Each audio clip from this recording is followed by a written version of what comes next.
I think it's important to find something that's not going to stress your art. If your art is stressed, then you can't bring your good energy into the studio and make the work that you want to make. It's time to transform the business side of your art without sacrificing your artistic integrity. Welcome to the Professional Artist Podcast, where we document how fine artists make a living in the 21st century. I'm your host today, Christina Demiani, and in this episode, we're stepping into the world of Michel Dahl, a contemporary figurative painter whose emotionally charged works explore love, family, and the quiet depth of human connection. Through a dedicated and immersive process, Michel transforms everyday moments into poetic reflections on tenderness. Her art has been exhibited internationally and honored with major distinctions. We wanted to talk with Michel because she has built her career around the powerful idea that when your life is stable, your art can be fearless. She intentionally structures her world so that the studio remains a place of safety and her art can explore healing, vulnerability, and connection. At that moment, I saw myself in her. And I started feeling like I understood why I needed to make this work and how I needed to heal. What fascinates me about Michel is how she uses her business as a protective structure for her creative voice. She balances teaching, commissions, and gallery work not to dilute her practice, but to keep it uncompromised. I don't want to feel fragile. I want to feel like I'm empowered. In this episode, I asked Michel how artists can build stability internally and externally so that the studio becomes a place of freedom rather than pressure. I love having income that's not solely dependent on my art, just in terms of never having to compromise what I want to make. Before we dive in, I'd like to ask for your help. The first thing potential guests check before agreeing to appear on the show is the number of reviews on platforms like Spotify and Apple Podcasts. If you have a moment, it would be incredibly helpful to leave a review wherever you listen. It encourages high-caliber guests to join us and share their wisdom with you. In return, we'll continue raising the bar with thoughtful conversations to support you on your own artistic journey. Thank you so much. It truly makes a difference. All right, let's head into the gallery and explore the world of Michel Dahl.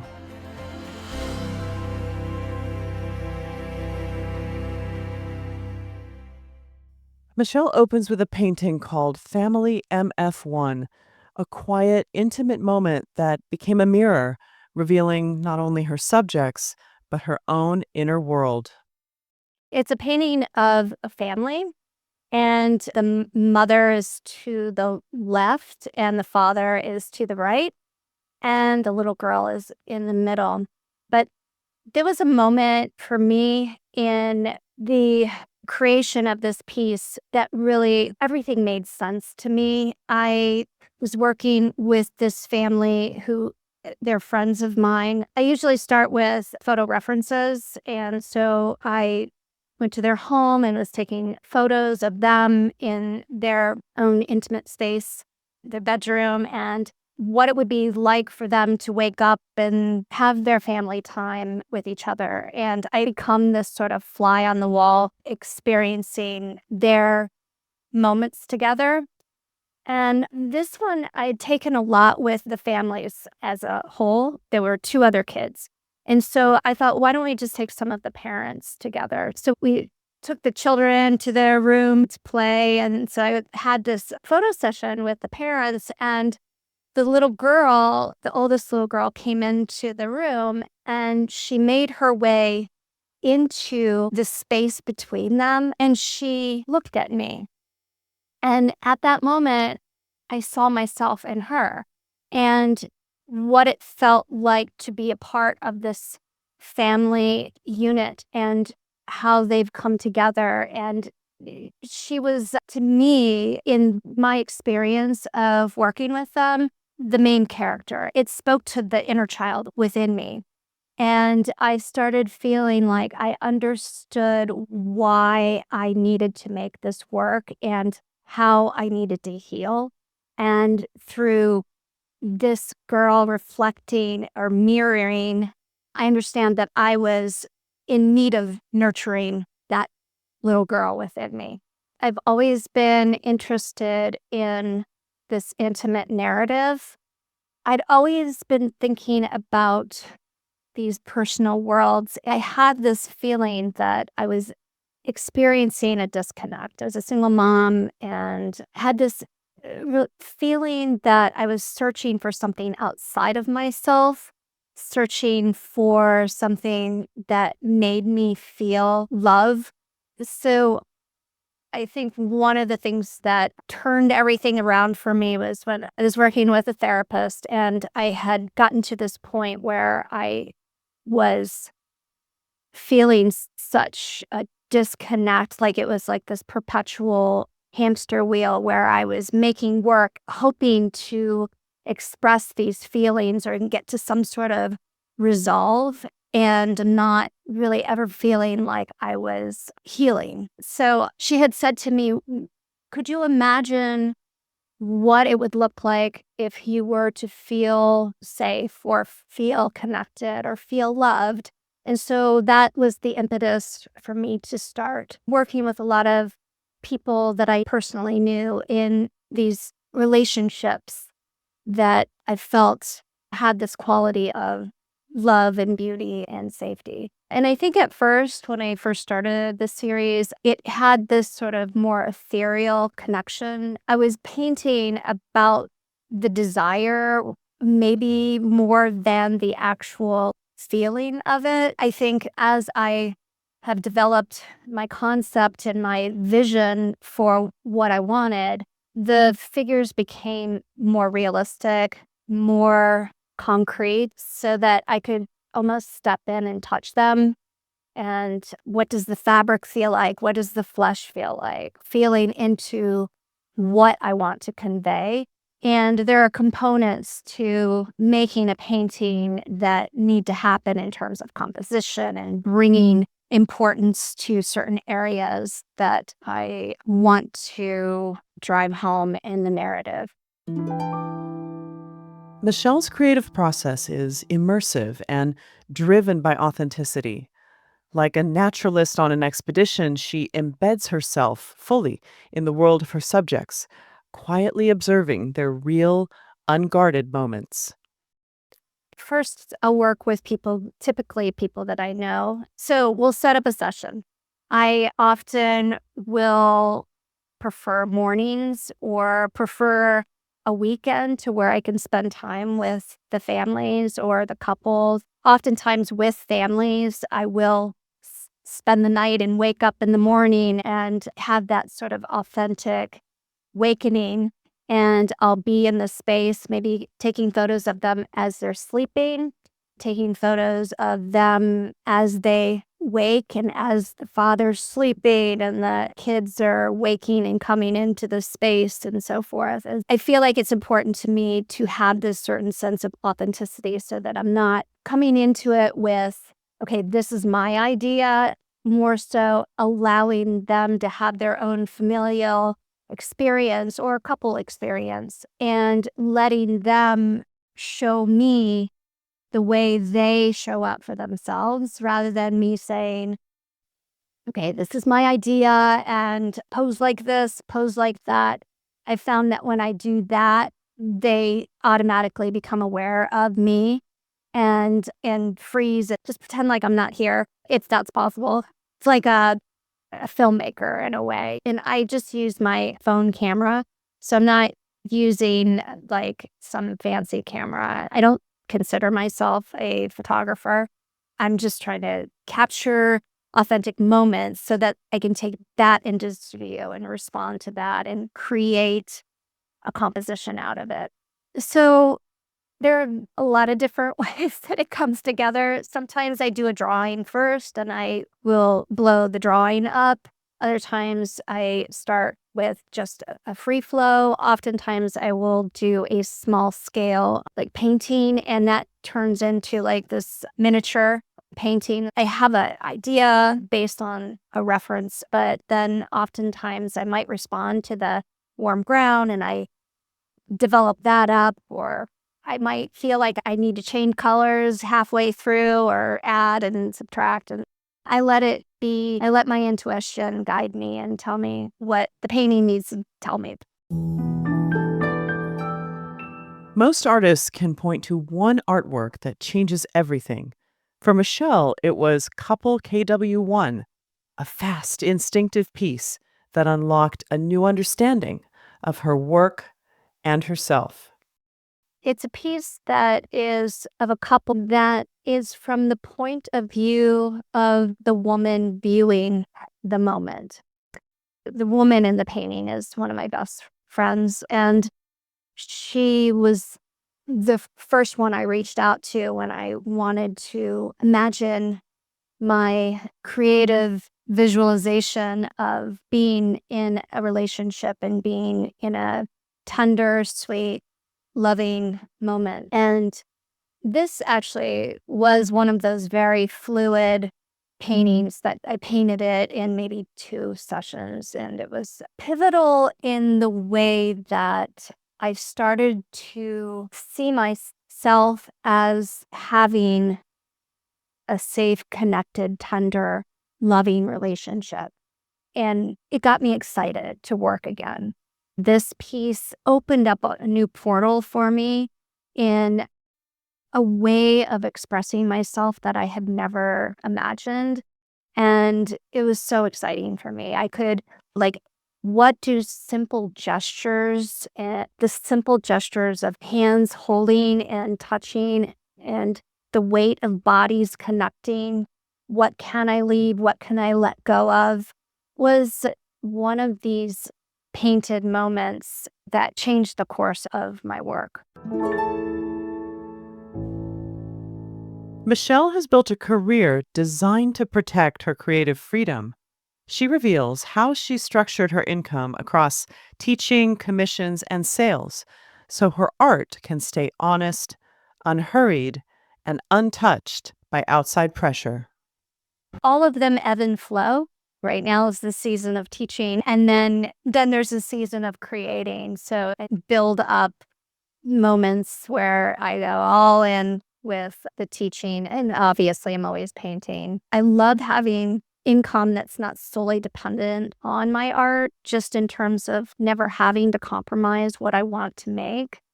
So it has been this way of providing for my career and not having to compromise my work. But then also, like, teaching teaches you so much about the visual language and how to talk about art, how to think about art, how to problem solve, how to help others in their own problem solving and careers and so forth. I just feel so fulfilled being able to help other artists. And then I do work with galleries, and really since the pandemic, I've had such an influx of commissioned work. And that has been an absolute gift and amazing collaboration with people that I always had thought I might not like that, but they've been collaborations that have been feeding what I do anyway. People know my work, and so they want something that's related to what I do. And what more can you ask? Let's talk a little bit about your teaching as well. How did you start teaching, and do you have your own teaching business or do you work for a company? My first teaching job was Start with Art program at the Met. I was teaching little kids. It was like a once a month gig. I'd go in with my easel and do a painting as we talked about a specific artist or artwork. But then from there, I have a studio in Hoboken, and there's a woman that has a studio space in the floor above me. And she came into my studio, and she was working at New Jersey City University at the time. And she was like, "Oh my gosh, I think we really could benefit from you teaching here." And so that was, I think, in 2009 that I started, 2000 something back then. So that was my first university teaching job. And I think it just took someone having faith that I could do it. And so I've been teaching at New Jersey City University for a very long time, and I teach life drawing and figure painting, and it's been great to have that consistency with them. And then I've had other teaching adjunct jobs around the city. And I also do a lot of workshops to the New York Academy of Art. And then I was doing workshops all over the world, and then the world closed down. I took a pause on doing the workshops for a little while and had just been mentoring artists. I had was teaching out of my studio and weekly in person, and then everybody went online. And so it's actually been amazing that I've been able to work with so many artists all over the world. And I have right now currently 9 artists that I personally mentor one-on-one. Right now, it's teaching heavy. And then in the spring and summer, I'm more focused on my own studio practice and commissioned work. So I would say also that a lot of my income stream from my painting sales, I like to put aside for investments and savings. And so I try to do as much as I can in terms of teaching to support my business so that all the sales go into my future. And it's not to say that if I stopped teaching, could I support myself? I probably could. It would feel more anxiety inducing though, just because there's pauses, and I sometimes will have to wait for payments on a sale or a commission comes through. And sometimes working with clients, you might expect that you get a payment up front, but then the process of working with them and deciding on what the sizes and all of that could take a long time. And so you're at the mercy of someone else. And I like not being at the mercy of someone else. I like being empowered and knowing that my bills will get paid and then I sleep well. Applying for funding is rarely simple for artists. Rejection is common, and the process can be overwhelming. Michelle shares how she's learned to navigate it with persistence, ease, and a clear sense of what truly supports her practice. I feel very grateful for having won the grants that I have, especially in these last years. I think it's just a matter of putting yourself out there and try again. I remember early on not receiving grants and feeling this rejection that I wasn't getting these grants or whatever. And then I actually just started, oh, this grant's coming out. Let's throw some things out there and see what sticks. And some things started sticking. If it doesn't feel like it's consuming my life and it's an easy application and I can do it in a way that fits within my own practice and it's not taking me a month to apply to something, then I feel like that's a good fit for me at this point right now. If it starts to feel like a job and it feels like there's a lot of effort put into it, it seems a little bit like maybe let's see what else is out there. I think through all the years of mentoring artists and applying and the resources, there's different email lists that you can get on and get notifications of certain grants that will be coming up. Even like Artwork Archive has emails that they send out that give you updates on what residencies and grants are coming up. I've always been a believer that if you have a vision of for what you want to make, if your work feels consistent and you're making work that has a cohesion to it, you're more likely to get a grant. There's so many emerging artist grants out there. You could just Google emerging artist grants and probably a lot of them would come up. There's also NIFA with information. I feel like, especially for emerging artists, there's so much out there right now. Michelle shares her third piece with us, Family Miller Vargas, a commission that didn't behave the way she expected. What began as a static portrait morphed into something more dynamic, revealing the complex ecosystem a family connection. So that painting is actually a commission. So this is a friend of mine who was a student of mine. She's took a couple workshops and then started mentoring with me, and then really wanted to commission me to make a painting of her and her family. It started off with me spending 4 days with her and her family and capturing some moments and then working on a sort of composition. It started off in a way that felt like it needed some color and patterns. So I was inventing some patterns based off of some of the fabrics that she had in her house. And some of the fabrics that were on the children, I was taking and twisting and just making some things up to create this rhythm and flow.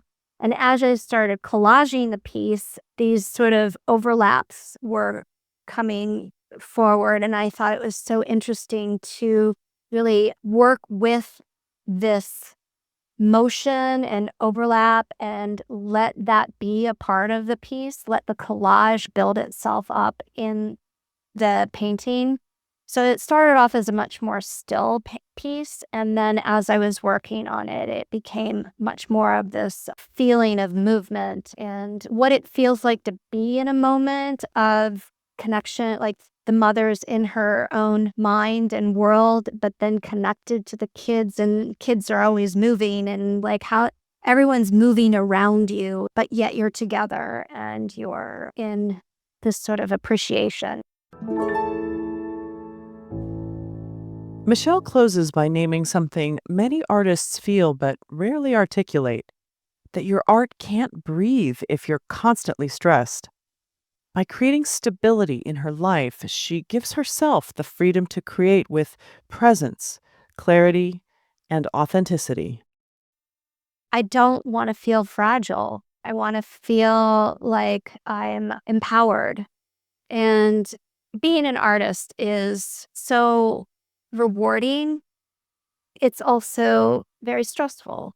And I think there's a lot of hats that an artist has to wear these days in terms of marketing themselves. And there's a lot of different artists as entrepreneur that we do have control of our careers these days, which is fantastic. We're not solely dependent on a gallery or someone else to provide for us, which is fantastic too. I think it's important to find something that's not going to stress your art. If your art is stressed, then you can't bring your good energy into the studio and make the work that you want to make. And ultimately, it's important for me to be connected to my work. And if I'm constantly feeling stressed outside of my studio, how am I going to show up in a way that feels like I can paint about comfort and love and connection when I'm constantly concerned about how am I going to pay my bills or something? So if I take care of that first and give that gift of freedom to myself, then I can get into the studio and create and not have to be concerned that now I got to make a painting that, everyone's going to love. And it's not hinged on someone loving it. It's hinged on me in expressing myself in a pure, authentic way. Michelle Dahl's wisdom speaks to the deeper work of being an artist, the work of cultivating balance, grounding, and focus in a world that often pulls us in every direction. She shows us that freedom comes from care for our inner lives, our communities, our business, and from creating stability to protect our artistic voice.